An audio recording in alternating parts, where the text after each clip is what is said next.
Welcome to the Contact Center Show. I am your host, Moss, and I've got my partner in crime, Bob. How are you, man? Moss, this is podcast number 3 here at ICMI. Yeah, we're doing this live from beautiful Orlando, Florida at the ICMI Expo. Actually, I have Bob right next to me this time. He is wearing pants. I can confirm that. And there are buttons, which is better than he usually is. So we typically do these podcasts. We've been doing them for about 4 years. And Amos lives in Oklahoma City, and I live in Memphis, and we typically are doing this on Zoom-like systems. So it's really cool to be able to reach him and know that I can. I thought you were going to smack me, but that's progress. We're going to get started. We've got a couple of guests coming on. Yes. We've got Brett coming from Yes. We've got Michelle Corvo from Slalom. She's going to tell us how we actually make some of these things actually do. That's perfect. I want to pick up our conversation from where we left off. In the last conversation, we were talking about people. We're talking about what AI is going to do and the hype and what's real. I want to take us way back to, remember when social service was the big thing? And everyone was going to use Twitter and Facebook to solve all customer service problems? That never took off. I mean, it started. I don't hear as much about it anymore. So I think we're a little hot. So turn us down just a little bit. Sorry. There we go. Good. Is that okay? Can you still hear us? So tell me again. Tell me again. So social media. Social media was going to be the hottest thing as the way, in almost the same way as we're talking about AI. Why didn't social media take off as a channel? And people still do it, but it never became this big thing. Well, I remember it's probably been 15 years ago at least, when I did a session at ICMI that was a training session on social media in the contact center. Because this was before it became what it eventually became. But I think much like where you decide that NXT is not right for the, or is the only thing in the contact center, that to say that social media has gone away is not reality. I think you are twisting my words again. I think it's being done, and we're just not, it's become another channel that's used in the contact center, and it is as viable as any other channel. Let me tell you what happens on social media. I go on Twitter, I tweet at their company, I go, help me with XYZ. You know what they say? Call us at 1-800. We will email you. We're not having any conversations here. I tell them, and they tell me to go to another channel. So its viability to me seems like you pretend to have social service, but really, you know what I think the theory is why it didn't take off? I don't think companies want to solve customer service in public because they don't want to air out their dirty laundry. I don't think it's a technology issue. I think that AT&T does not want to have this conversation about what they just did to me publicly for everyone to see. I think that's really what happened. And I might be a little bit pessimistic, but that's my theory. I've got some of the same stats. Let me throw a couple of stats out there. I know. There we go. I'm on your side now. Okay, go on. Let's hear more stats. But I believe that it's bigger. It's not gone away. Yeah. It's just become another channel. 53% of businesses say that they handle most support interactions through email. 53% in email. Is that still real? I believe it. Email is big. 48% say it's voice. There's not a lot left. 38% say live chat, and the same research firm said that 38% say text messaging. This math is not math. It's not math. Okay. So that's the problem. The math that we got about social media said that it was going to take over the world. And it didn't. It became another channel. This in the same article, said that 25% via social media make up 25% of support requests. 5%. You believe that one? No. Well, but let's talk about that. I'll give you what I believe this is happening. Here's my typical path getting a tough answer in the contact center. So number one, I call the call center and find out that they have a website, and I immediately hang up because I didn't know you had a website. No, I don't. I don't hang up. You tell me that every time I call your call center that you have a website. Like, is that new information that there's a website? I literally called you and you're saying, please use our website. Oh, I didn't know you had a website, or I would have never called. So I asked the question to the person in the contact center. That's one contact. Check the website and the KM because that person didn't know the answer. I chat with an agent because the natural progression is to chat with an agent. Right. I still don't have an answer. So I call back to the contact center thinking I'll talk to someone else. They don't give me the right answer. So now I'm going to tweet about it, but I'm not going to tweet about it because it's easier. I'm going to tweet about it because of what you just said, to get attention. And then they're going to give me a live post that pushes me to DM. They'll immediately push me to DM or to tell me to call an 800 number. Get an email.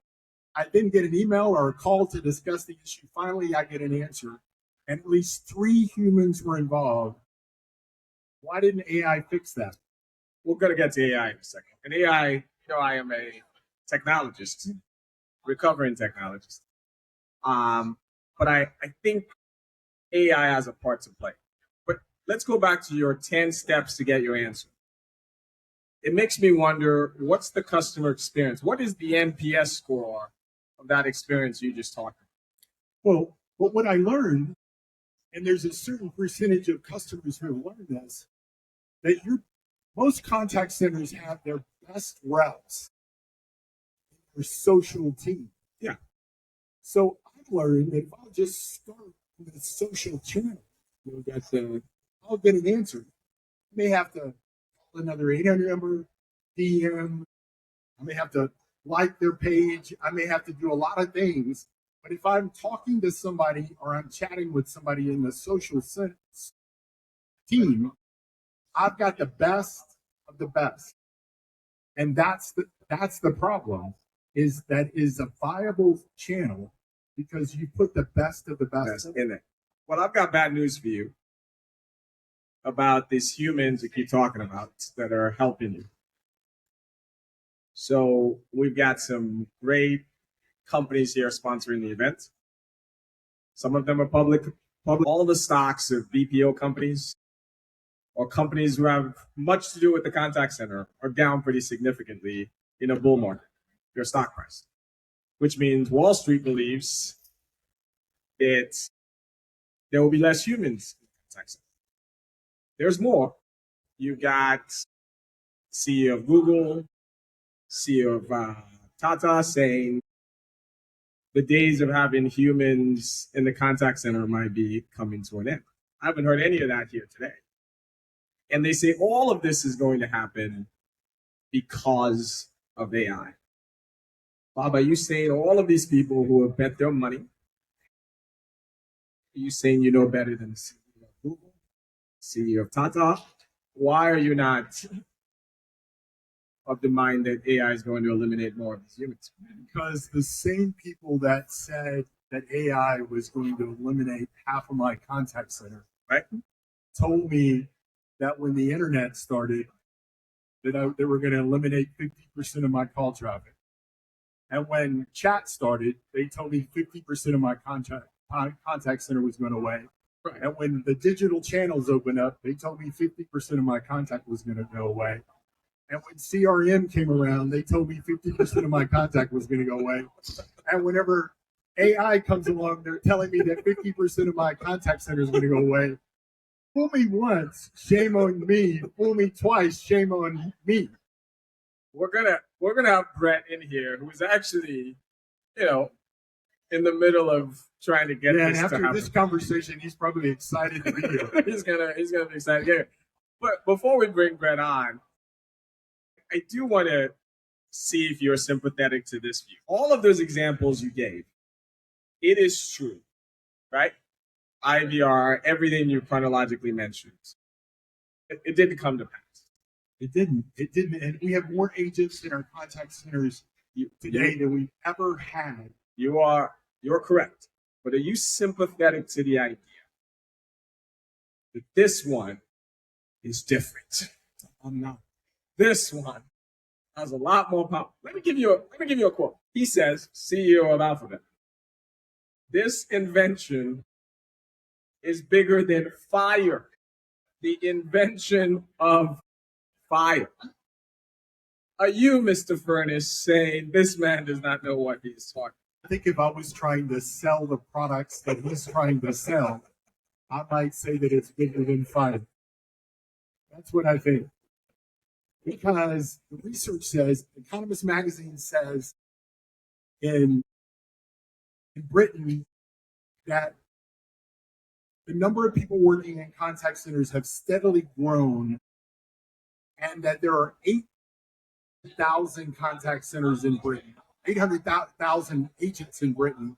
There's nearly 3 million in the United States and approximately 17 million globally. Yeah.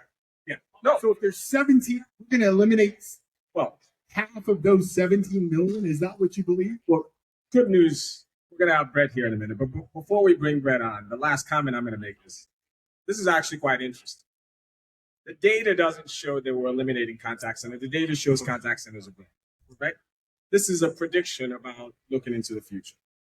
The interesting thing is what most organizations are doing with AI today, particularly contact centers, are building chatbots.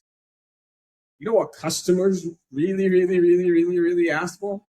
More chatbots. Like customers. No. Exactly. I was being sarcastic. And so I think it'll be interesting to hear a path on how do we get from here, because I do tend to trust people who spend their money. And if Wall Street is thinking, I think you guys are in trouble, I want to really learn, how do we get from here to there? And do we ever get from here to there? And if the answer is more chatbots, then I think you're going to be correct. If you're a contact center agent, your jobs are safe, at least with the generation of chatbots we've seen. Different, but they're safe. You're going to need people to respond to customer interaction. We're going to have AI support that. Right. We're going to need people to respond. That's my belief. Well, you're listening to the Contact Center Show. We're going to bring on our guest now. We've got Brett from NICE. He's going to come on down here, join us. I'm going to scoot over to the show. Ladies and gentlemen, we have Brett. You are from NICE, and I hope you've been listening to parts of our conversation. Would love you to join in. Let me set you up here. People of your ilk, the technologists, the people who are making all this AI. Yes, he's not an ilk. Make this AI stuff. People who do all this stuff, telling us, they're betting on it. The stock prices that people deal, and they're saying, you know what? We are not going to need humans in the contact center. Maybe it's not going to zero, but they have a bet that we have reached peak human and we are going down from here. You are the head of AI at NICE, one of the critical CX companies in this space. How would you respond? Boy, that's a great setup, a great first question, and an easy one. Thanks for lobbing one. So look, the nature of what we're doing in the space with artificial intelligence for sure is driving change. And there's no question that these new solutions offer a ton of potential value in the space for both the businesses as well as we believe. We do think that there will be additional opportunities for automation.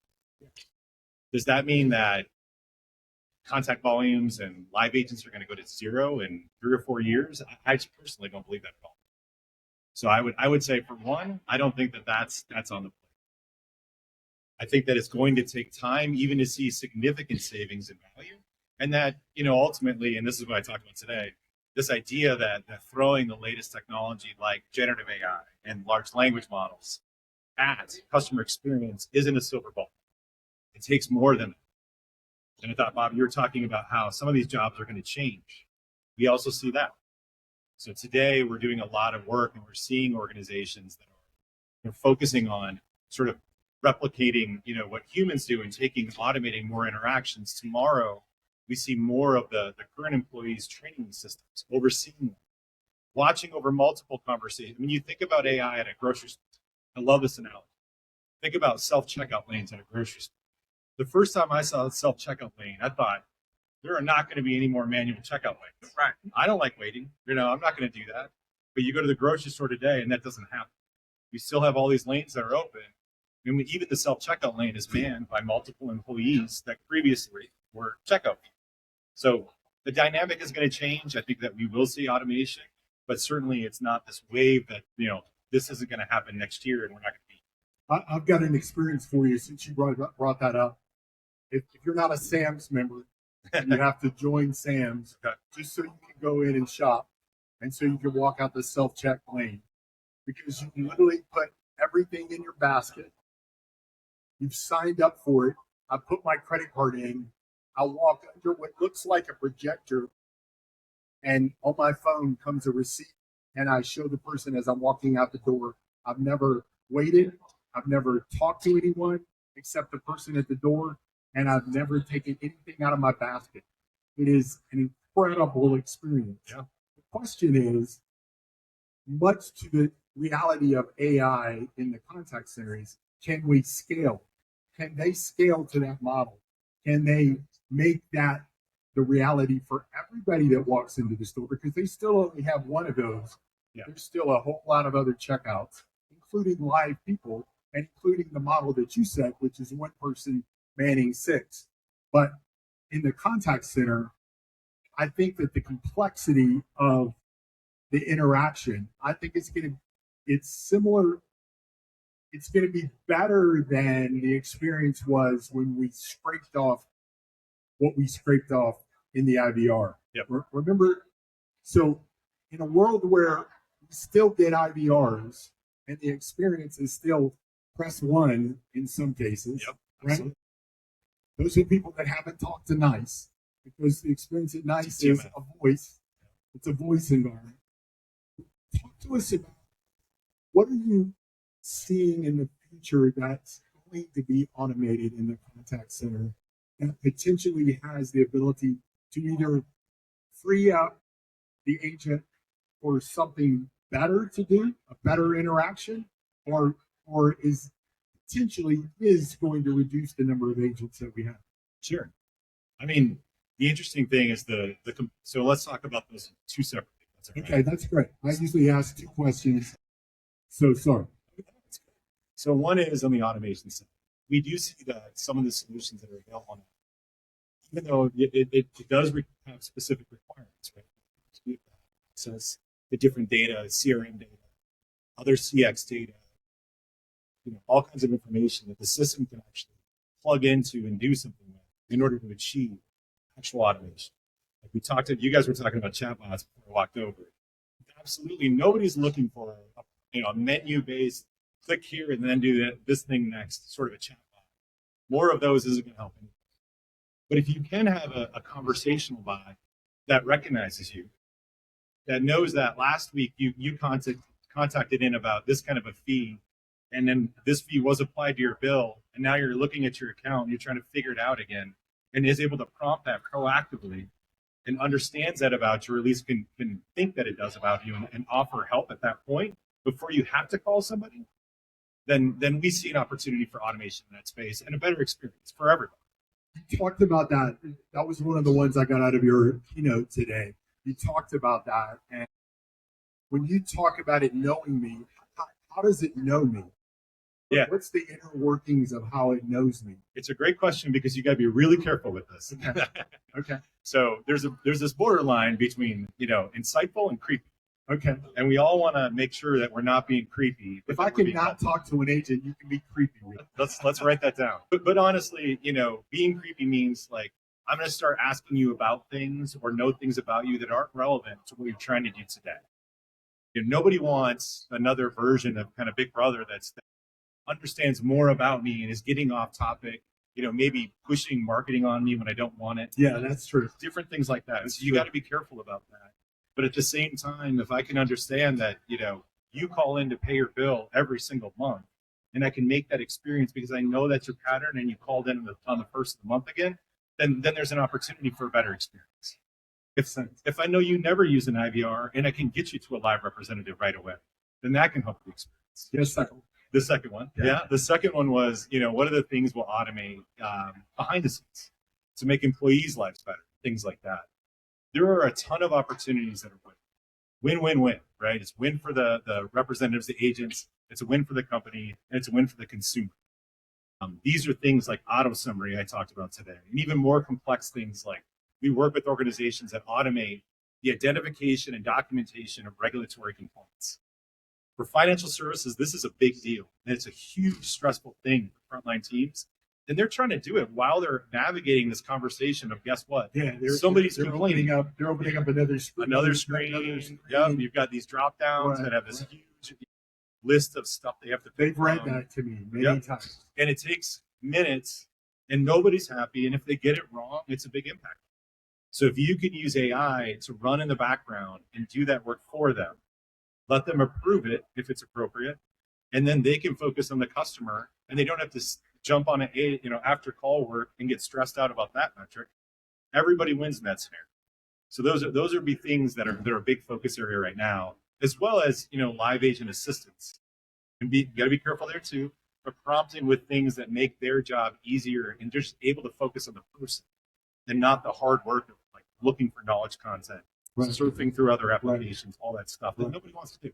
I think about when we started this AI journey, generative AI specifically, right? ChatGPT becomes a thing. I think the first wave were every CEO in America saying, we need to be doing this AI stuff. And you had POCs everywhere. They were funded. There wasn't any expectations. I think it would just be doing something. We're now over 2 years in, and I think we're getting to a place of, I now need ROI. And here's what worries me. I'd love to hear your perspective on it. If your customers, your clients are people who run contact centers, who by and large are still viewed as cost centers, I think about it, and who all they have in their budgets remaining are people. Where are you seeing this contact center leaders who are like, hey, listen, I want to buy this to the extent that it is incremental cost. I got to show you ROI. You understand my business. How are you helping those clients navigate? Sure. And it is a complex thing to work through. And I agree. Like that's what we saw immediately as companies were, we just need to try something so we don't get left behind. The fear of missing out. But today, ROI is front and center with all these businesses. We've been working with one recently to launch several pilots. And for one, I will say automation and reduction in volumes and reduction in HT, there's no question. There's always going to be interest in. I mean, to say that there isn't is crazy, right? There is an opportunity for improvement there. On the flip side, what does that always mean? If we can reduce attrition, it's another great savings opportunity, right? Even if you are reducing volume and you're doing less hiring, a huge focus on if I have to do less hiring because of less people are leaving, and I can improve the experience on the front line, it is a wonderful metric to put against it. And again, if we can do the everybody wins scenario, which isn't always possible, but where it is possible, we can have a big impact. There are other organizations that look at these systems and they can justify if they're cost neutral, but they can also have a proven impact on experience. Experience is incredibly difficult for some companies to quantify, which is a shame. Right? We all know that it has a huge impact. We see metrics. I talked today about a Gartner study that said 81% of consumers make a decision based on a buying decision on the experience of their interactions, like when they need help the most. But quantifying that can be really hard to put hard numbers against. So helping organizations figure that out has also been a big part of how we get pilots standing up, launched, and really so we can expand and begin to deploy at bigger scales. You mentioned the agent a couple of times in what you just described, which was fantastic. What are you excited about is coming for the agent specifically? You know, it's so one, I think things like process automation and auto summarization of things are probably the biggest things that I think that the frontline teams, once they get exposure to it, that agents actually really like. And you have to do it right. Don't get me wrong. If you just throw the AI at it, they're gonna struggle with it and it's gonna be terrible. But when you get it right, we see a lot of adoption and people loving it. I think that we're not totally, for some organizations, at the point where adoption with live agent assistance is quite there because it's so new, it's so different. But next best action and being able to offer up information quickly that you can use it, as long as you're not having an amazing amount of pressure that you've got to use it. And that means you get 10% less time, 20% less time. Like that has to happen today. I think when you're doing the rollouts correctly, it's going to be a wonderful tool. A couple of the biggest or a couple of obstacles to getting there. One, I would say basically having the ability to observe what is happening when you start to. So these solutions use knowledge as a backbone. And I can tell you, I bet you guys would probably agree, at least a lot of people would agree, these knowledge-based systems have been antiquated and a second thought forever. It just so happens that when you want to use generative AI out there in the real world, you need something to make sure that it's got guardrails, that it's going to bring back relevant information, that it's not going to, push something to an agent or to a consumer that is incorrect or doesn't follow your brand. And what is the perfect place? Theoretically, it's knowledge. You've already done the work. You've done the work because you put it up there for those agents. And if you don't have a good handle on that and a partner that can help you through and identifying like where are the gaps, what's outdated, you're going to be pushing stuff to your customers and to your agents that won't work and they just won't use. I think it was you that said from the stage this morning that you very quickly find out how bad your knowledge is because it begins to answer questions incorrectly. Oh yeah, and nobody loves to break anything more than a chatbot that's got generative in it anymore. Like that is like fun and games for these companies, and it's my nightmare sometimes. I'm not going to lie to you that we do. And yeah, you can easily go in and find those gaps if you're not really smart. But you're going to create solutions that just look for that through data to be able to say, here are your gaps, so you can get through to deploy. I have a couple more. This has been really awesome. If you think about the world today, you got a bunch of vendors here, lots of solutions. When I started in this business, I was developing software for call centers. Life was simple.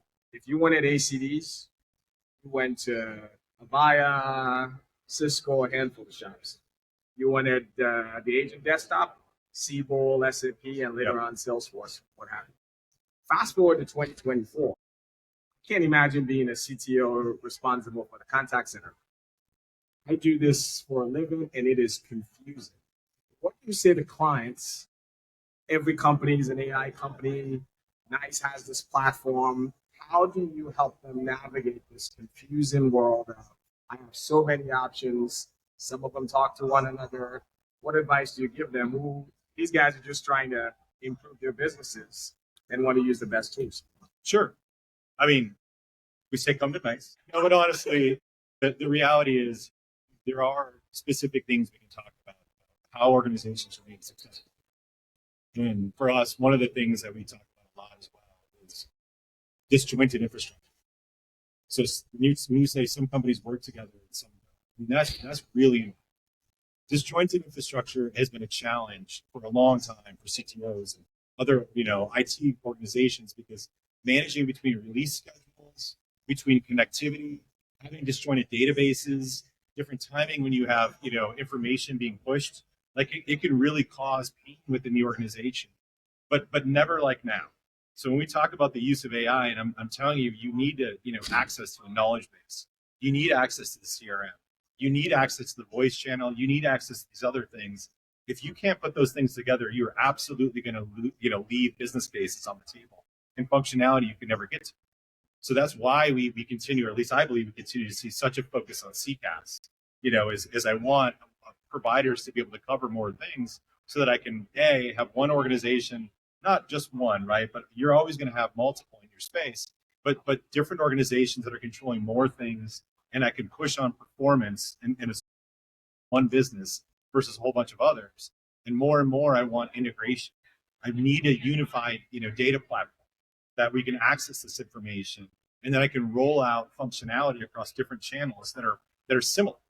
And you guys were talking about channels earlier, and it's still amazing how many companies have platforms where you can do different things in email versus chat versus voice. The experience is completely different, and that doesn't work for your customers. It doesn't work for your agency. Yeah, 100%. And you see CCaaS platforms being, and again, you're biased. Do you see CCaaS platforms as now the center of the universe in your CX and conversational experience? I think so. I think it's an important piece. Not everybody is there. Not all organizations are trying to get there. We have a lot of organizations still that have on-premise solutions, so that's also broken up. But more and more are thinking about or looking at going to the cloud and as CCaaS as an option, because again, it's the integration of these systems that's really the future. And if I can use things like artificial intelligence to know more about how this customer was interacting across different channels over the last week or month or whatever, I can do more for them at the point of the conversation. Makes sense. One or two more, we let you go. First, purchase under $50, it was most impactful to your life. To my life. That's a random one. All right. Positive or negative? Even better. I don't have an $150 tattoo. I don't think I have a tattoo. All right. So off the cuff, I'll give a random one that wasn't all that long ago. And honestly, I've since purchased a more expensive one, but it would have been my first sous vide. Love a sous vide. I enjoy cooking with a sous vide. I've never tried it. My foot out of a bed seems. Try a brisket with a sous vide. If you don't want to be up all night smoking, it'll change your world. So I come from Memphis, Tennessee, which is the capital of barbecue, world capital of barbecue. You're sitting next to a man who uses a trigger Absolutely. to do his barbecue. I have self-respect. It's a microwave smoker. It's a microwave smoker. No, it's like skill. You don't get the value You gotta- of getting up at 3 o'clock in the morning. You put the pellets. and I've putting got it an in apple. charcoal. Okay. Sous vide. The sous vide. I'm telling you. I'm literally going to have to look that up because I don't know what it is. So I feel really left out of the conversation. That was my goal. Really. I've heard things. But I'm watching CBS News at night. Why are they not talking about it? Okay. Hey, Okay. Last question. Settle this. Be on the right side of history this time. We had a conversation about tip things that's out of control. I think tipping's here to stay. He cries about his mechanic wanting a tip. Everyone wants a tip. My solution to this is, can your system allow contact center agents to get their tips as well? So that when I am done providing you great service, I push a little thin, and somehow in my Zelle, I get a little little payback, Just a little a little- extra. a free suggestion to the good people at NICE Okay. All to right. add into your next Maybe release. next year we'll be up on stage talking about that. I hope so. With the release segment. Thank you so much. For Thank coming. you. This Thank you for has been having great. me. Thanks, man. We appreciate you being here. Thanks, Brad. That was a good get. We're gonna keep the show That was a rolling. good get. We've got our next victim guests on the show. Michelle Crovo. Come on up. Come join the party. Michelle, how are you? In the contact center space. I know you work with Slalom. Yeah. Tell me what you do. So I'm a part of a team that is dedicated to contact center transformation. So we are a team of people that grew up in contact centers and decided to come to the dark side of consulting to help as many people as we can think through how they transform the experience. That's how I met Amal. So he is like the yin to my yang. He's the technologist that I fact check stuff with. And I would say our team focuses predominantly on the business side, strategy, people process, but we're expected to know the technology and be able to understand how they work to support. So, love my team. We are a small but mighty team, and what I love most about them is that they are all experts in the space, and we've done the thing. So, and I cover financial services and hospitality primarily, but I've dabbled in all the other industries as well. So we've asked others and we've heard different answers. So did you grow up wanting to be in the contact center space? Did you go up to show and tell in the 4th grade with the headset? No, but I always talked a lot, so I knew I wanted to be in communications. That was my major. And it was funny, I was in a session earlier today where they were doing a case study on rebuilding a contact center at a university and completely forgot that I was at the student center for 4 years taking those calls. So my first job when I guess I was still in school was answering the phone. Xavier Student Center, it's Michelle, how can I help you? And I checked out laptops and I did the in-person. So we had in-person channel and then I did the phones. So I worked in a contact center before I even knew Wow, that I was in contact centers. pretty good. Well, you are a different kind of consultant. Thank you. Usually in the best of ways. Usually when you hire consultants, they've never done the thing. You are actually consulting to contact centers and you've actually worked in the space before. Yes. You've been at this show now, you spend all day talking to clients. What has been the most surprising or positive things you've learned in the last 2 days or so, you think? So pleasantly surprised. So AI is the thing. I'm a late adopter because it was quite scary to me being an expert in my space of thinking that something could replace what I naturally bring. And what I was pleasantly surprised about is every session I've been in, the keynotes, the training, they're talking about how it works in practice and what has to be in place for it to work well. So instead of like the cool demos where it can do all of this stuff, they're focusing on how it works. It's pulling from data sources in your CRM. You need to have your knowledge articles in a good place and be thoughtful around your strategy and the governance around that data. And so I was pleasantly surprised because up until this point, I feel like I've seen a lot of AI demos of all the cool things that it can do that sells a dream that is really hard to achieve if you're not ready as an organization. And I think that the way that this conference has approached making it real to the people that are here, it was really surprising in a good way to me. So the conference literally has changed in their theme for the week. Tell me a little bit about why you believe that change management. I know when we were talking earlier last week, you brought up change management. Talk about, maybe give us a story of where someone wasn't doing change management well and what the outcome was, and then maybe a story where somebody was doing change management well and the outcome. So I've been a change practitioner for 15, 20 years also. And what I like to say is the reason why change management is important is because people get to decide. And so, and I'll hear, oh no, we'll turn off their other systems. And I have seen people go to lengths for workarounds to continue to work in their notepads and their Excel and to not use the system and the tools that they're given because nobody told them why or helped educate them or enable them to be able to use them. And so you spend all of this money on a tool and you think if you build it, they will come. And the reality is people get to decide for themselves if they're going to opt in or opt out.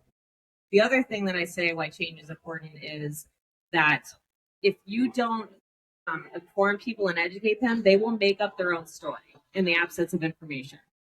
And so this idea of if you're not informing them of what's happening and when and why and what the benefit is for them, they will make up a story of something that's happening to them. And so those are the two reasons why I think change management is important. And so without naming names, Please name names. no, I can't. No, I'm not going to do that. They're an organization rolled out a new knowledge system and didn't transform their articles to be usable and searchable. So they spent all this money in this new knowledge system.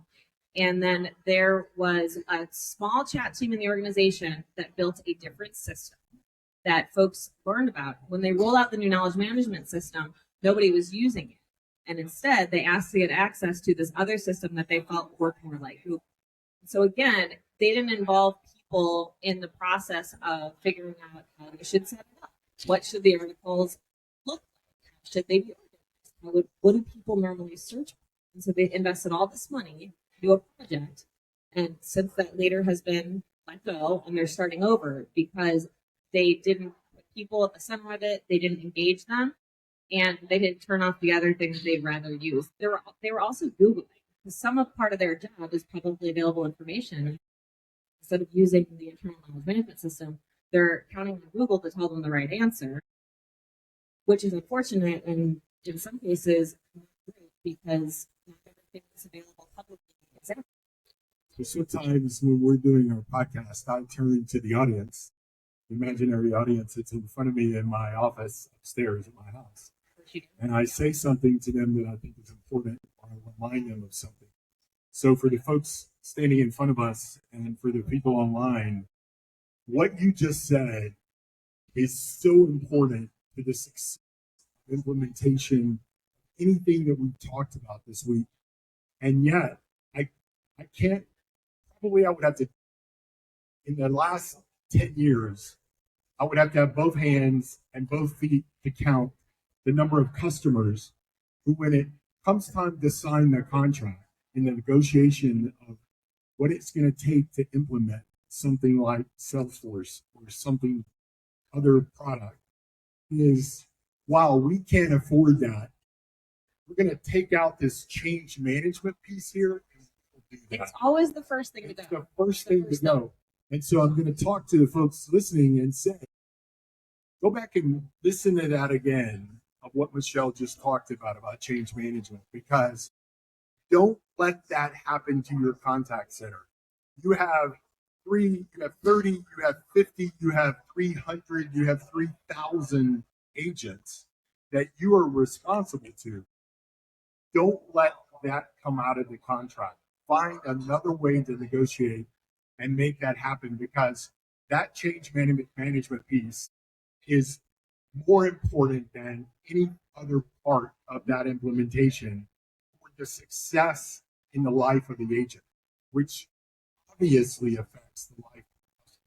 So that was powerful. And as we're talking about the agents, I don't know if you heard our last conversations and we talked about what's happening with AI and whether agents are going away or reducing. How do you, as you're advising clients, answer that question? The question is, what is AI? How do you think about AI and the humans? Are they going away? Are they going to be reduced? Where do you focus on when it's happening? So I always say that I genuinely believe AI is not going to replace the human, even in 5 years from now, because there are always reasons why someone wants to talk to a human being. Now, I understand that there will be advances and you can talk to a bot and think it's a human. We are so far away from that being able to be the norm that I think there's a long time where humans are still going to be very relevant and expected. And the data shows that the Gen Z folks want to talk just as much as the boomers do. We heard that yesterday in the keynote. And so this idea that the young up and comers, they want to do everything digital.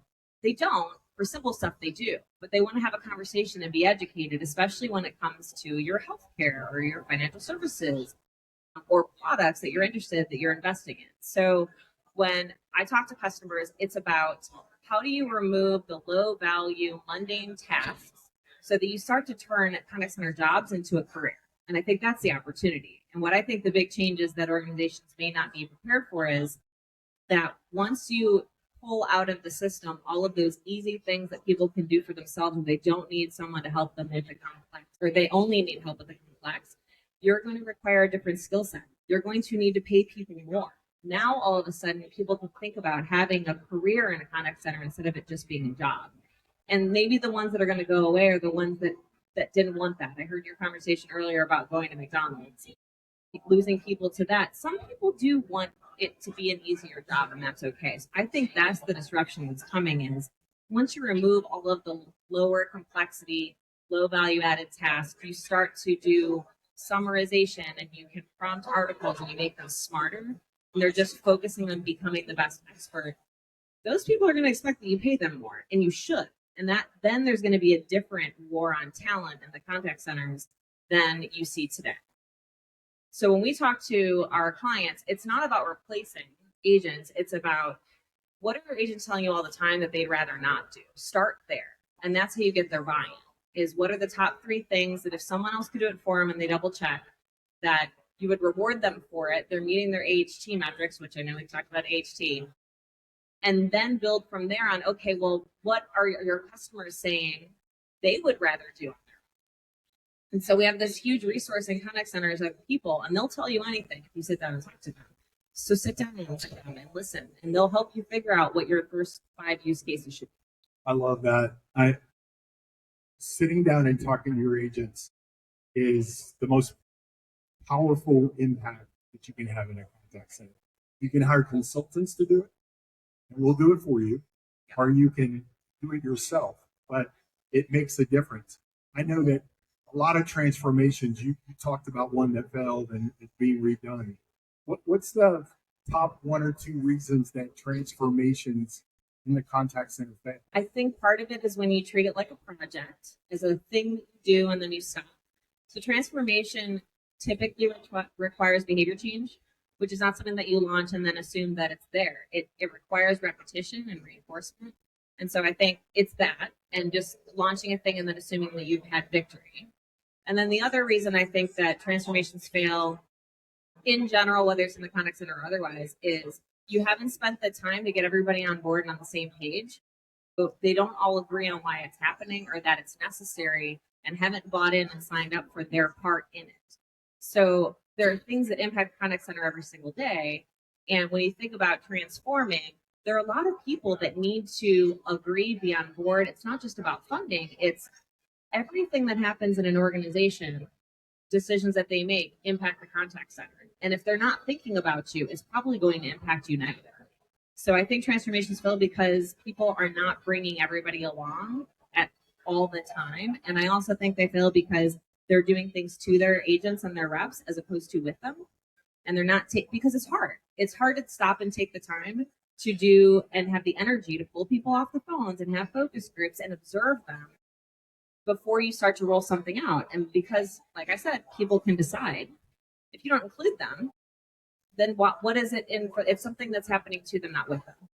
I said earlier, I love the people at this conference. The things you've said today have been so spot on to the need for change management, for transformations to work. This has been great. I'll ask the question that Amos has been asking.